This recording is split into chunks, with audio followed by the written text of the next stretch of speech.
panahon. Sa ating panahon. I emphasize on that.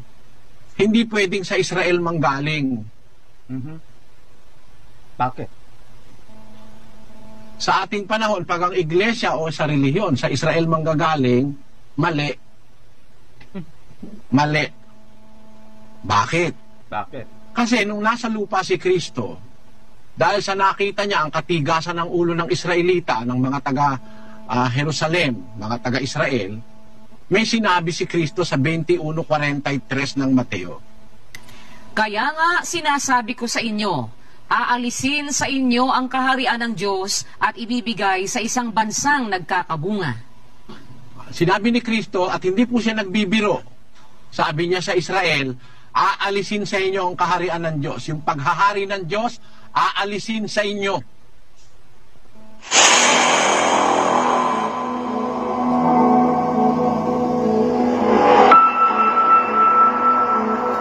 Paano sasawayin?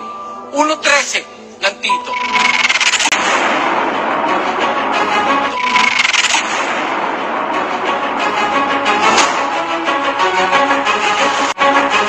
Sawayin mo, may kabaksikan sila upang magpakagaling sa pananampalataya. Gusto mong gumaling ang tao? Pag mali, sawayin. In the name of Jesus. Gusto namin kayong malita. Si Jesus Christ dito na nakatira sa akin.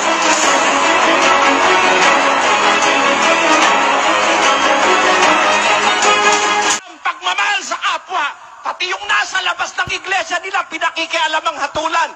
Sa Biblia, ang sabi ni Pablo, sa labas, Diyos ang humahatol. Pag walang kontra sa mali, lahat ng tao maniniwala sa mali.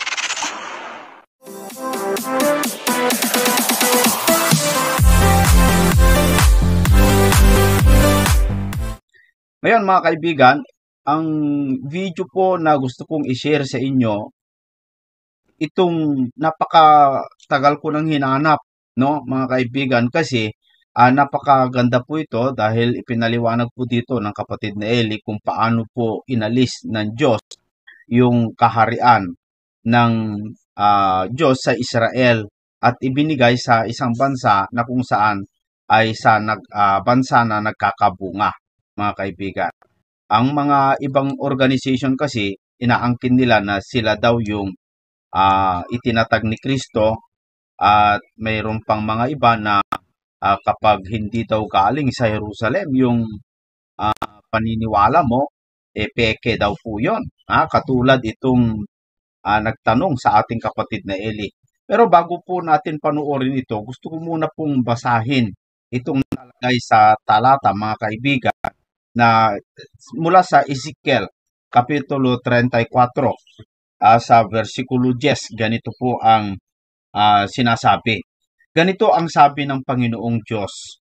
Narito, ako'y laban sa mga pastor at aking aalisin ang aking mga tupa sa kanilang kamay at aking silang patitigilin ng pagpapakain ng mga tupa at hindi naman pakakainin ng mga pastor ang kanilang sarili at aking ililigtas ang aking mga tupa sa kanilang bibig upang huwag maging pagkain sa kanila. So dito mga kaibigan, nakita po natin kung paano po inalis ng Diyos sa kamay ng Israel ang mga tupa o ang iglesia. Kaya wala na po sa kamay ng mga Israel ang karapatan sa iglesia. Pero mas maganda, panuorin muna natin itong video na kung saan ay video ni kapatid na Eli para mas maunawaan nating may. Narito po mga kaibigan.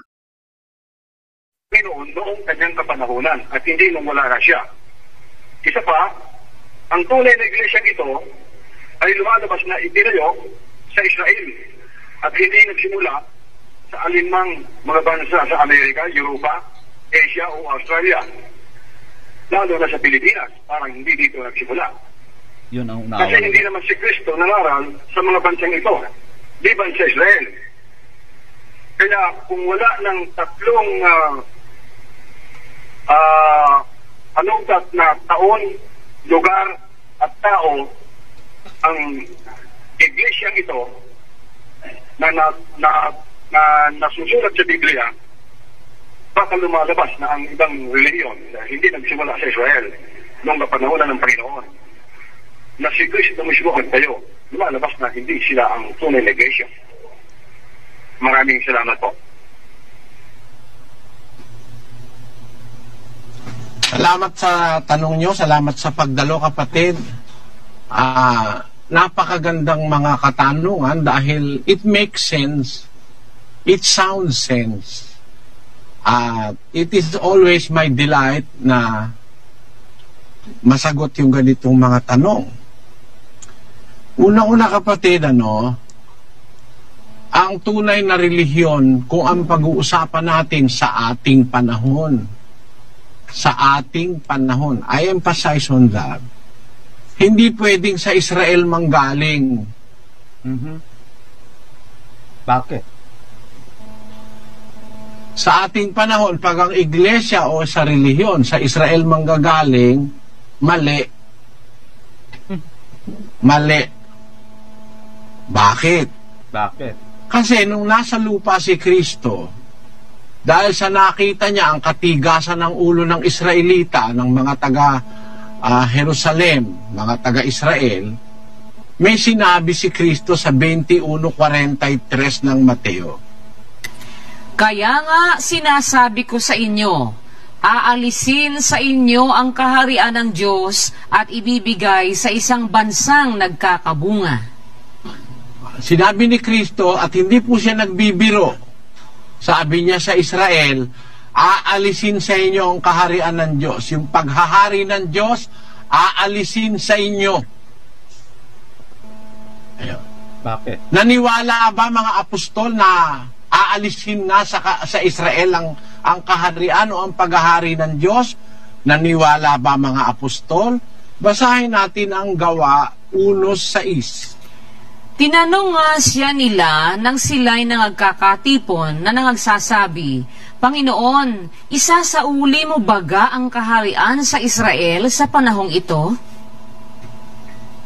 At sinabi niya sa kanila, hindi ukol sa inyo ang pagkaalam ng mga panahon o ng mga bahagi ng panahon na itinakda ng Ama sa kanyang sariling kapamahalaan. Ayan, sabi ni Kristo, sabi ng mga apostol, Panginoon, isosoli mo ba ang kaharian sa Israel sa panahong ito? Naniwala kasi sila, aalisin na talaga sa kanila. Kaya nga nawala sa Israel ang katotohanan kapatid. Siguro baka hindi napapansin yan, baka hindi na ituro sa inyo yan, sa inyong relihiyon. Tinuturo ko sa inyo ngayon na ang sinabi ni Kristo sa kanyang hula, aalisin ang kaharian sa Israel. Yung paghahari ng Diyos. Gaya nung araw, hindi naman palaging nasa kanila yung totoo Nung panahong nawala si Moises at pinagsamantalahan ng masasamang pastor ang Israel, nawala ang Diyos doon sa Israel. Basahin natin ang 2 Kronika 15:3. Ngayon nga, ang Israel ay malao nang walang Diyos na tunay at walang tagapagturong saserdote at walang kautusan. Noong panahon na yon, walang Diyos sa Israel, walang kautusan, walang tagapagtulong saserdote. Pasabihin mo ba ngayon, totoo yung Israelita? Is it true that in Israel, kailangan manggaling lahat ng totoo? Na pagka sa Pilipinas na nanggaling, hindi na totoo? Malipong deduction yon, kapatid. Kasi may sinasabi sa Biblia, aalisin ang kaharian ng Diyos sa Israel at ibibigay sa isang bansang nagkakabunga. O pag sinabing isang bansa, may possibility mapunta sa Pilipinas dahil ang Pilipinas naman bansa Bakit ako naniniwala may possibility? Kasi nasa Biblia ang Pilipinas, ang hula sa Pilipinas. Basahin natin ang Malakias 1:11. Sapagkat mula sa sinisikatan ng araw hanggang sa nilulubugan niyaon, magiging dakila ang aking pangalan sa mga hentil, at sa bawat dako ay paghahandugan ng kamangyan ang aking pangalan, at ng dalisay na handog, sapagkat ang aking pangalan ay magiging dakila sa gitna ng mga hentil, sabi ng Panginoon ng mga hukbo. May possibility na nga sa Pilipinas sapagkat mula sa sinisikatan ng araw, tayo naman nasa east tayo hanggang sa nilulubugan niyaon, magiging dakila ang aking pangalan.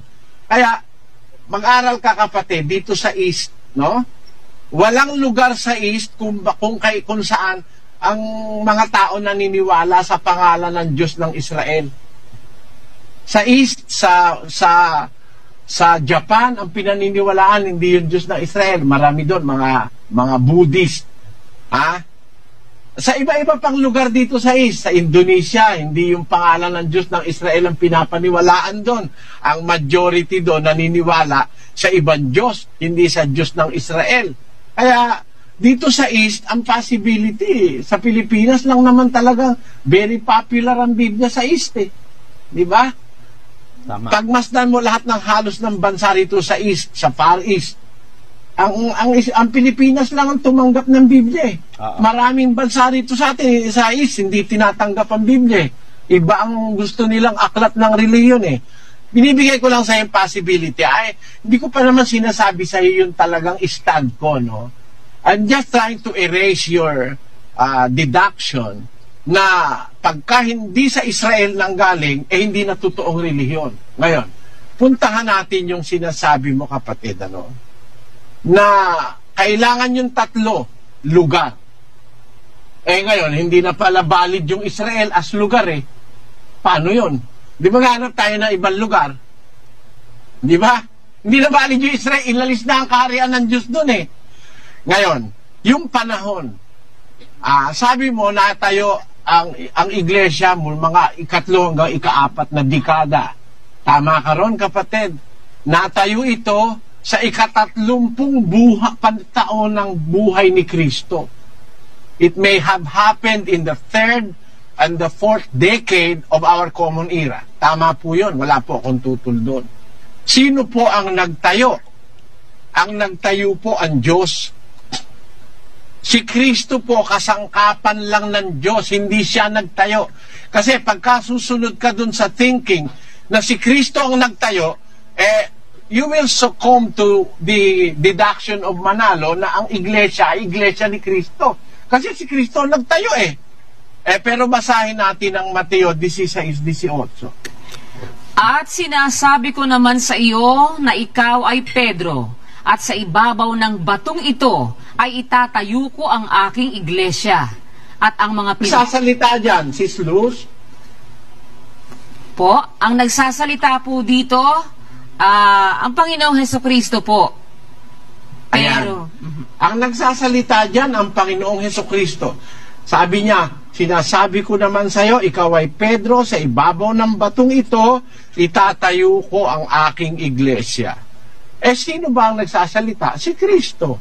Talungin natin si Kristo. Panginoon Kristo, yan sinasabi mo na yan, ano ba ibig sabihin yan? Basahin natin sa 12:49 ng Juan. Sapagkat ako'y hindi nagsasalita na mula sa aking sarili, kundi ang Ama na sa akin ay nagsugo, ay siyang nagbigay sa akin ng utos kung ano ang dapat kong sabihin at kung ano ang dapat kong salitain.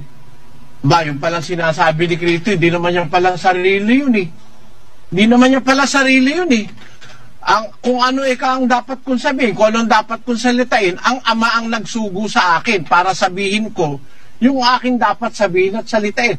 Meron ding ibig sabihin. Kung sinabi ng Daniel 12:4, lalago ang kaalaman, maraming tatakbo ng parot parito. Kaya maraming pwedeng magdala ng Biblia sa iba't ibang lugar Ang mundo ngayon, lumalaganap ang Biblia Pati yung mga matatandang salin ng Biblia, pwede mo nang makuha sa internet Pati yung mga retrato niya, mga photocopy, Tapos, ang isa pang hula sa panahon ng kawakasan, yung aklat na nakasara, mabubuksan. Nakasara aklat, nakatatak hanggang sa panahon ng kawakasan. Walang masama na makakaunawa, datapos silang mga pantas makakaunawa, sabi nung binasa natin kanina sa 12 Gs. Pakiulit mo nga yung kapatid na Daniel. Marami ang lilinisin at papuputiin at dadalisayin, ngunit ang masasama ay gagawa na may kasamaan at wala sa masasama na makakaunawa, ngunit silang pantas ay mga kakaunawa. Nasabi dyan sa hula, mga pantas na mga kakaunawa. Alin na maunawa? Yung nakasarang aklat, Yes. na nakatatak. Ibig sabihin, kung kanino matupad dyan, ay makakaunawa yun ng aral ng Diyos na nakasara sa Biblia. Hindi kailangang ang isang relihiyon mag-umpisa doon sa Jerusalem noong 3 dekada o 4 na dekada. Hindi kailangan doon nag-umpisa. Pwedeng magkaroon ng panibagong umpisa. Bakit? Pwedeng mangyari sa panahon ng kawakasan na may makakaunawa ng salita ng Diyos. Nakita mo? Pwedeng mangyari yan sa panahon ng kawakasan. Ng katunayan na sa panahon ng kawakasan, malayong-malayo sa panahon ng ating Panginoong Hesus, malayo sa panahon ng mga apostol, pwedeng maunawaan sa panahon ng kawakasan yung nakasarang Biblia. May katunayan ba tayo niyan sa Biblia, kapatid? O, pakinggan mo, ha? Sa isang talata ng Isayas, 52, 10 at 15. Hinubda ng Panginoon ang kanyang banal na bisig sa harap ng mga mata ng lahat na bansa, at makikita ng lahat na wakas ng lupa ang pagliligtas ng ating Diyos. Gayon siya magwiwisik sa maraming bansa.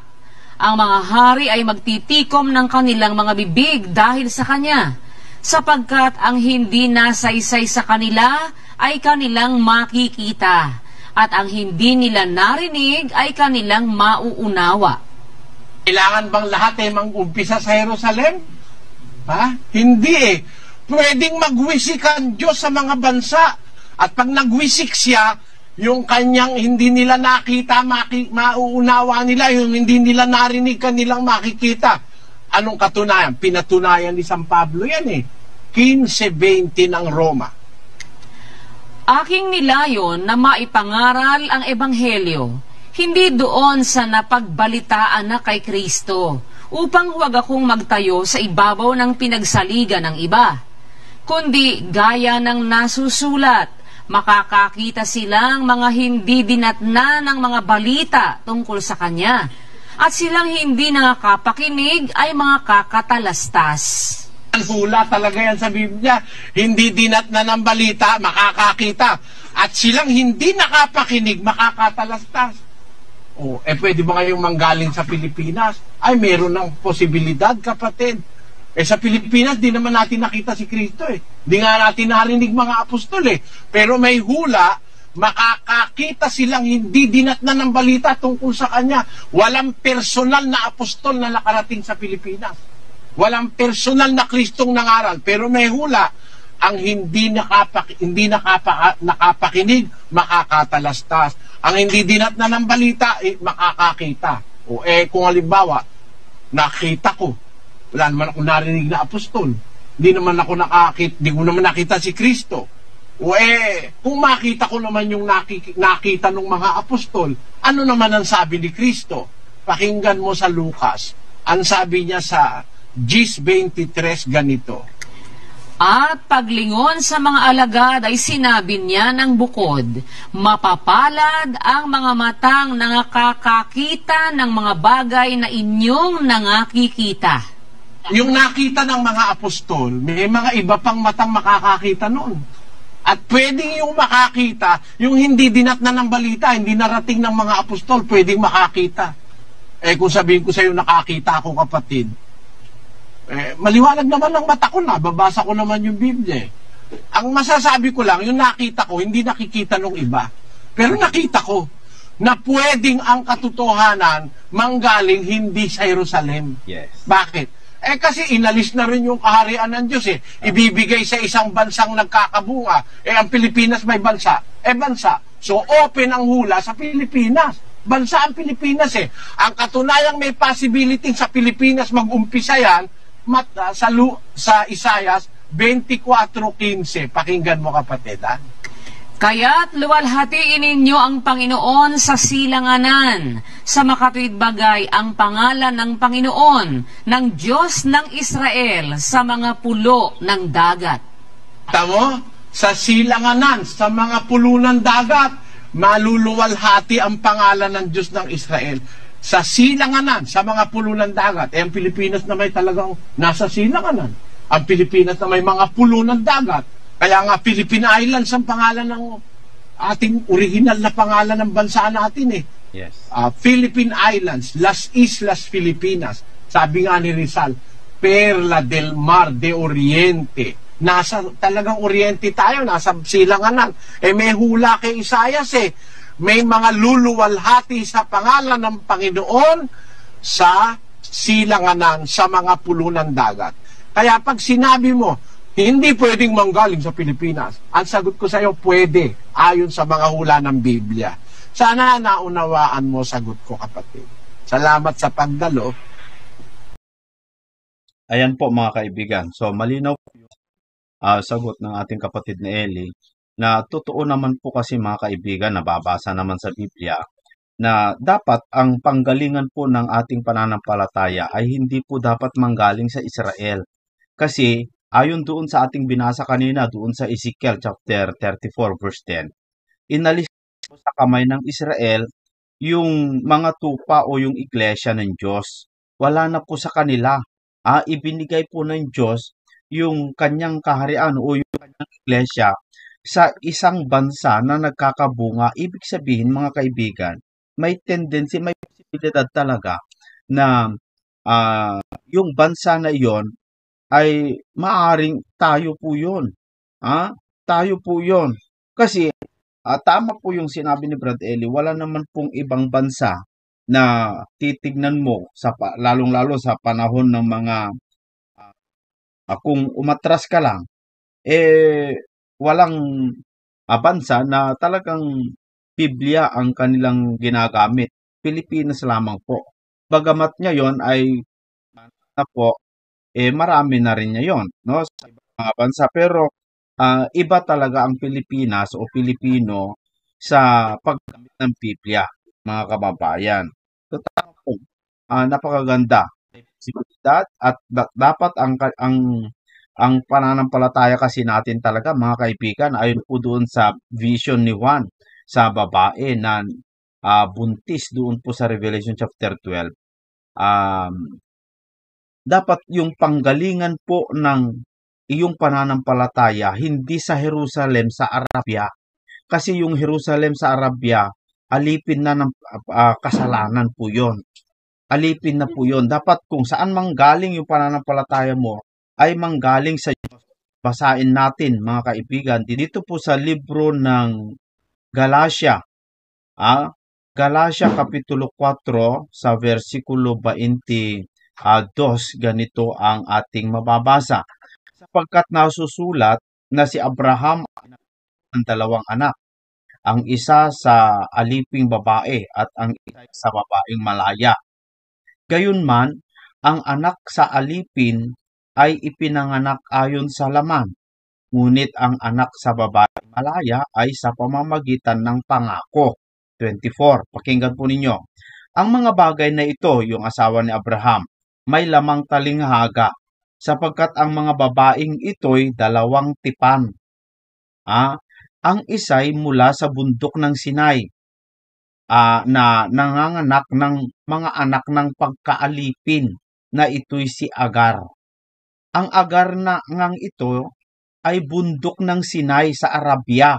Yan po sa Jerusalem sa Arabia, mga kaibigan, sa Israel. Sumisimbolo si Agar doon sa Jerusalem sa Israel, na anak na daw ng pagkaalipin. So masama na po, no? At ito'y katulad ng Jerusalem ngayon sapagkat ito'y nasa pagkaalipin kasama ng kanyang mga anak. Kita mo? So yung Israel ngayon, wala na yon, wala na dun yung kaharian ng Diyos kasi inalis na. 26, sabi dito, ngunit ang Jerusalem na nasa itaas ay malaya na siyang ina natin. Bilang isang Kristiyano, ang kanyang ina sa pagka-Kristiyano ay galing sa itaas. sa Jerusalem sa itaas. Doon nga nanggaling ang Panginoong Jesucristo eh. Kaya nung inalis na po ng Diyos yung tupa o ang iglesia sa kamay ng Israel, ayon sa Ezekiel chapter 34 verse 10, hindi na po binigyan ng Diyos ng karapatan na magtayo o mag-alaga ng tupa ng Israel. Kundi inalis na po at naglagay po ng Diyos ng ibang puno, at yun ay hindi na po galing sa Israel, kundi galing na po mismo sa kanyang sinapupunan. Ayon po doon sa libro ng Mikas, yung hula mula po sa Mikas, Kapitulo 5, versikulo 2, ay ito'y naganap sa ating Panginoong Jesucristo. Pero meron pang isang tanong na gusto kong ipakita sa inyo mga kaibigan, na karugtong itong tanong ng ating kapatid. Napakaganda rin po ito. Ito'y tungkol po sa pagiging Santo Papa ni Pedro. Pakinggan po natin mga kapatid. No? Napakaganda po ito. Napakarami po tayong matutunan dito. Okay. Ang papansin ko lang, kasi nga magkaiba ang ginagamit ng Biblia, ng Katoliko at ng ibang relihiyon, ay isang bagay pa na ang pinagsabihan ng Panginoon. Ang sabi ng Panginoon kay Apostol Simon Pedro, anuman ang ipahintulot mo sa lupa, ipahintulot sa langit. Anuman pagbawal mo sa lupa, pagbabawal sa langit. Now, yung mga bagay na pagbabawal at ipahintulot ay wala nasusulat sa Biblia. No? Walang nasusulat sa Biblia. Pero mayroon talagang ipahintulot at ipagbabawal. Ngayon, si Apostol Simon Pedro ang pinagbilinan niyan.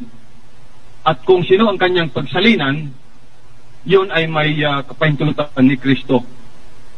Kaya ang iniisip ko, kaninong kumuha ng kapahintulutan at kautusan ang ibang mga nagtayo ng mga iglesia na hindi naman sila nakausap ni Kristo.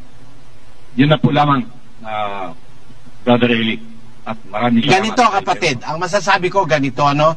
Babasahin ko yung talatang ibinigay mo sa Bibliang ginagamit mo. Kasi yung Bibliang ginagamit mo, kasi Bibliang Katoliko yan eh. Siyempre, isinalin yan na papabor sa Katoliko. Pero kung titignan mo yan doon sa original na pinanggalingan, halimbawa, kagaya ng Mateo 16:19, halimbawa, nakasulat yan sa Hebrew. Kung titignan mo sa Hebrew, ang malapit na pagkakasalin dyan, yung bagong Tagalog ngayon, yung bagong ang Biblia. Tingnan natin yan sa Hebrew, ganito nakasulat dito. Yung ang bagong ang Biblia. Opo, sa Mateo 16:19, ang bagong ang Biblia. Ibibigay ko sa iyo ang mga susi ng kaharian ng langit, at anumang iyong talian sa lupa ay tatalian sa langit, at anumang iyong kalagan sa lupa ay kakalagan sa langit. Meron sinasabi diyan kay Pedro ang Panginoong Jesus, ang tatalian mo sa lupa, tatalian sa langit. Ang kakalagan mo sa lupa, kakalagan sa langit. Yan ang nakasulat sa original. Tatalian sa lupa, tatalian sa langit. Hindi kagaya nung nakasulat sa magandang balita Biblia, ang ipagbawal mo sa lupa, ipagbabawal sa langit. Hindi pwedeng magbawal si Pedro, kapatid. Yes. Bawal yun. Yes. Hindi pwede siyang magbawal. Temo ang sabi ni San Juan, Apokalipsis 22:18-19. Aking sinasaksihan sa bawat taong nakikinig sa mga salita ng hula ng aklat na ito. Kung ang sino man ay magdagdag sa mga ito, ay daragdagan siya ng Diyos ng mga salot na nakasulat sa aklat na ito. At kung ang sino man ay mag-alis sa mga salita ng aklat ng hulang ito, ay aalisin ng Diyos ang kanyang bahagi sa punong kahoy ng buhay at sa bayang banal na nangakasulat sa aklat na ito. Mali yung salin sa Biblia binabasa mo, mali eh. Kasi sabi kay Pedro doon sa Biblia sinasabi na basa mo, ang ipagbawal mo sa lupa, pagbabawal sa langit. Bakit? Si Pedro pa mataas pa sa Diyos na susunod ang Diyos sa kanya. bawal nga magdagdagan at bawal nga bawasan yung sinasabi ng Diyos eh. 12:32 ng Deuteronomio. Kung anong bagay ang iniuutos ko sa iyo ay siya mong isasagawa. Huwag mong dadagdagan ni babawasan. Bawal dagdagan, bawal bawasan. Ibig mo sabihin, kulang pa yung pinagbawal ng Diyos, kulang pa. Para si Pedro na may magbawal ngayon. Kaya maling translation niya, binabasa mo kapatid, na ang ipagbawal mo sa lupa, ipagbabawal sa langit. Ano, si Pedro ba ang absolute authority? Na pati ang Diyos susunod kay Pedro? Maling interpretasyon, maling paliwanag ng Iglesia Katolika. Ang nakalagay diyan, ang tatalian mo sa lupa, ang tatalian sa langit. Kakalagan mo sa lupa, kakalagan sa langit. Tali at kalagyan binigay kay Pedrong karapatan. At hindi lang siya binigyan yan, pati yung ibang apostol. Basahin natin ang 18. Katotohanang sinasabi ko sa inyo na ang lahat ng mga bagay na inyong talian sa lupa ay tinatalian sa langit. At ang lahat ng mga bagay na inyong kalagan sa lupa ay kinakalagan sa langit. Ayan. Hindi naman kay Pedro lang binigay yan Binigay din yan doon sa ibang apostol Nang bigyan sila ng Espiritu Santo, lahat ng ang mga bagay na inyong, hindi si Pedro lang, kalagan sa lupa, kakalagan sa langit, ang talian nyo sa lupa, tatalian sa langit. Ngayon, ang tanong, sabi mo, wala yan sa Biblia, yung mga yan na salita na yan. Nasa Biblia yan, kung alin yung tatalian ni Pedro, natatalian din sa langit. Ang guide ang Biblia Yes. Kaya nga sabi ni Kristo, sundin ang kalooban mo kung paano sa langit, gayon sa lupa. Susunod lang si Pedro doon sa kalooban ng Diyos sa langit. Pag kayo na sinusunod niya, pag itinali niya sa lupa, tatalian din sa langit. Kasi sumunod siya sa gustuhan ng langit Sa langit nang gagaling ang authority, kapatid. Halimbawa, ano ba yung tatalian? Meron ba talagang tinatalian sa lupa na kinikilala naman ng Diyos pagka tinalian mo sa lupa? Pakinggan mo. 7:2 ng Roma. Sapagkat ang babae na may asawa ay itinali ng kautusan sa asawa samantalang ito ay nabubuhay. Datapwat kung ang asawa ay mamatay ay kalagna sa kautusan ng asawa. Tamo, isang paraan na dapat magawa ni Pedro, tatalian niya yung mag-asawa. Ang ipantatali niya yung kautusan. Kasi ang mangangaral, dala-dala mo yung kautusan, tatalian mo yung mag-asawa. Kayo, nagkakagustuhan, na talaga bang kayo na? O kung talagang sila ay nangangako sa Diyos na silang talaga dalawa na, wala nang iba pa, o talian mo na ng kautusan. Pag tinali mo sila rito, kinikilala na ng langit na talagang natalian na sila. Hindi naman sabihin, wala naman yan dito, wala. Hindi pwedeng wala. Hindi tayo pwedeng naman yan dito, wala. Hindi pwedeng wala. Hindi tayo pwedeng humigit sa Biblia na magbabawal ka pa ng bukod sa binawal ng Diyos o kaya magpapahintulot ka ng bukod sa ipinahintulot ng Diyos. Ang Diyos ay eksakto. Hindi nang huhula. Eksakto ang Biblia. Walang kulang dyan. Ang tatalian mo, kung ikaw si Pedro o kaya yung mga apostol, ang tatalian mo, yung pinapatalian. Ngayon, sabi mo, wala na si Pedro. Sino nagbigay ng karapatan sa mga tao ngayon? Halimbawa, ako. Sino nagbigay ng karapatan sa akin? Para ako magtali. Halimbawa, para ako magkasal. Sino nagbigay ng karapatan? Ang nagbibigay ng karapatan sa atin, yung ating pagkaunawa dun sa bagay na ating ginagawa, 4:17 ng Santiago. Sa nakakaalam nga ng paggawa ng mabuti at hindi ginagawa, ito'y kasalanan sa kanya. Alam mo kapatid, yung kaalaman, nagbibigay ng karapatan yun para gawin mo yung isang bagay. Halimbawa, alam mo itong mabuti. Halimbawa, ako, alam ko yung aral, mabuti. Ba't ako nangangaral? Alam kong mabuti yun Alam kong mabuti yung pangangaral, kaya nangangaral ako. Ba't ka nangangaral? Kasi walang nangangaral nung pinangangaral ko. Puro tarantado itong napapagkita ko Puro manluloko, puro pera hinihingi sa tao Puro kanya-kanya silang interpretasyon nakita ko sa Biblia yung ganon. Yung nakita ko naman, hindi naman pwedeng basta sabihin lang na i-ignore yung, Soriano, wala namang kwenta yung nakita mo Wala palang kwenta, ba't hindi ka lumaban ng diskusyon? Subukan natin. Wala palang kwenta O kagaya ng mga naninira sa atin sa talikuran, nakakaharap ba yan sa diskusyon? Pag humanap sa diskusyon, napapahiya lang eh. Bakit? May nakita ako, hindi nila nakita. At para nung hula sa Biblia, makakakita silang hindi dinatnan ng balita tungkol sa kanya at ang hindi nila narinig, kanilang maunawa. Nakakita ko. Ba't paano ako nakakita? Sabi ng Diyos magbiwisik siya sa mga bansa. Siguro, nawisikan ako sa Pilipinas Bansa yun nawisikan ako. Pwede ba naman sabihin mo ngayon, hindi pwede basta sa Pilipinas. Mali ka dyan, kapatid. Yan ang ibig kong sabihin. Sana naunawaan mo.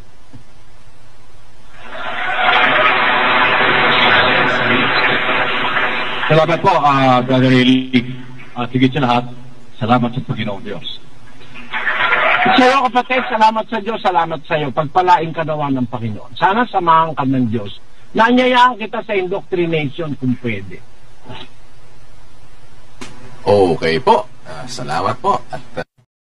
So, ayan po, no? Ang ganda, ang sarap, mga kaibigan.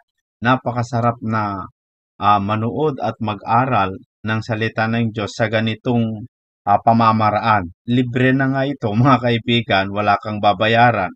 Hindi katulad dun sa mga ginagawa ng iba na seminar, magbayad ka ng 1.5 tulad yung seminar ni Darwin Gitgano. Kung bayad ka 1.5, wala ka namang natutunan dun kundi magkurus. Kung utang 1.8. Napakalaki po yung binabayaran mo dun, wala ka namang nauunawaan. Tignan mo yung isang Katoliko kung may naunawaan. Iba yung naituro sa kanya. Dito, mga kapatid, libre na nga ito, napakarami ka pang matutunan. So, yung mga nanonood ngayon dito, sana ipagpatuloy nyo, mga kaibigan. Napakaganda po kasi malaman po natin yung mga bagay na dapat nating malaman at maunawaan sa banal na kasulatan. Yun din po pala, ang pantalit pangkalag, hindi tulad yung unawa ng mga nag-aangkin na sila'y tatag ni Kristo na pagbawal at pagpahintulot daw. Miski kahit sabihin natin pagbawal at pagpahintulot ang nakalagay. Dapat kapag pinahintulutan mo yung tao, salita ng Diyos pa rin ang gagamitin mong pagpahintulot.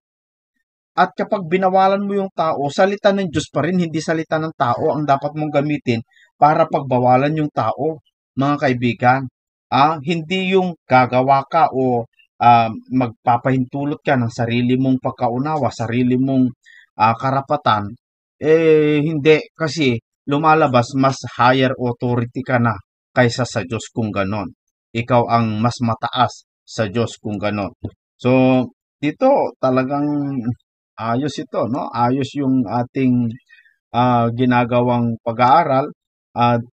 Dumadami pa yung ating pagkaunawa tungkol po sa Biblia na yung mga bagay na hindi natin nauunawaan, yung mga bagay na hindi natin naiintindihan sa mga kasulatan, magkakaroon ka ng idea at magkakaroon ka ng kaunawaan, mabubuksan ang iyong pagkaunawa.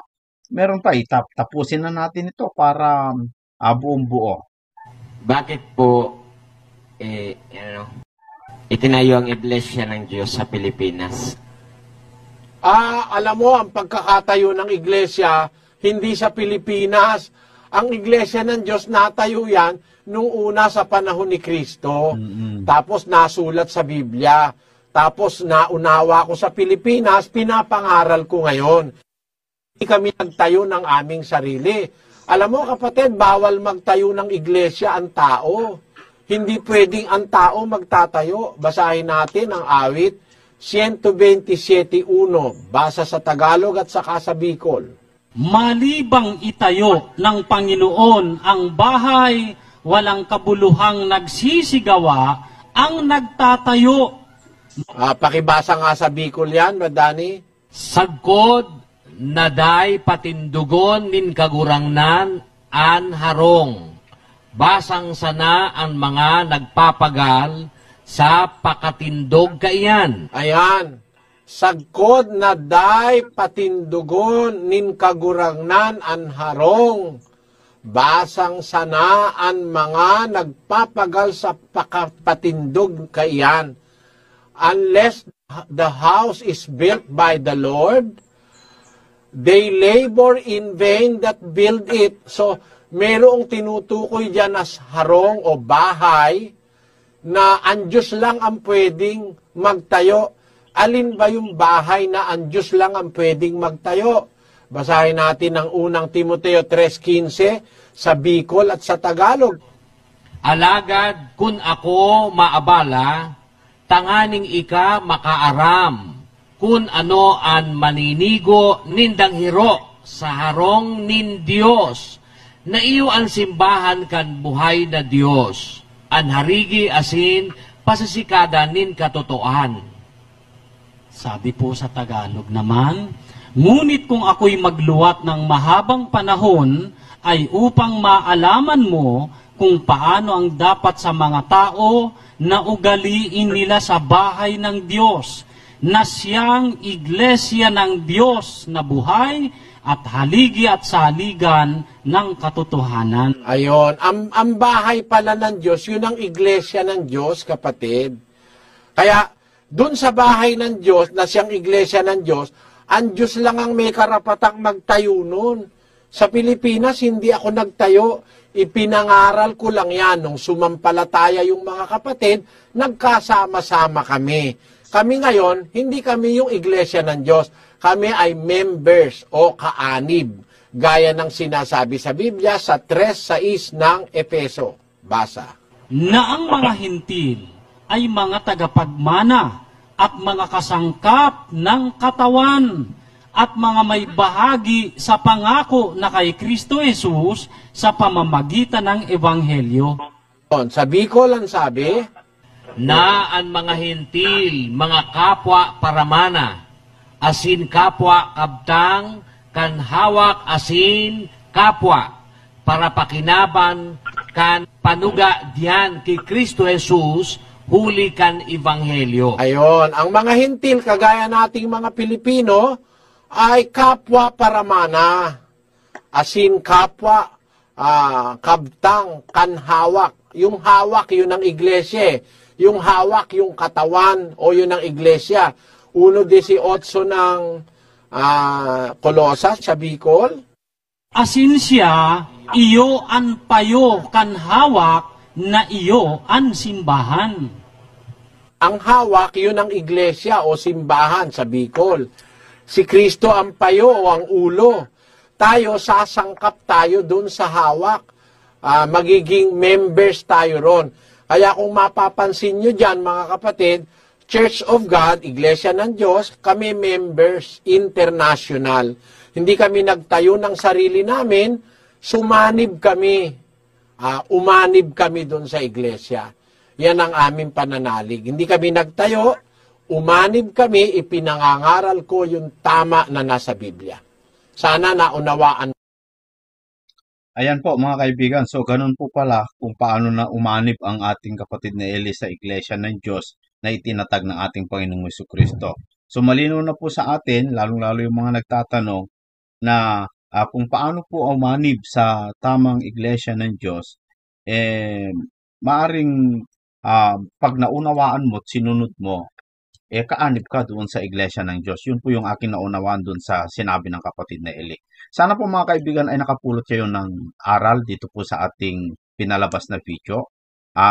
Naniniwala po ako na marami po tayong natutunan at sana ay huwag po kayong magsawang sumubaybay dito sa ating programa.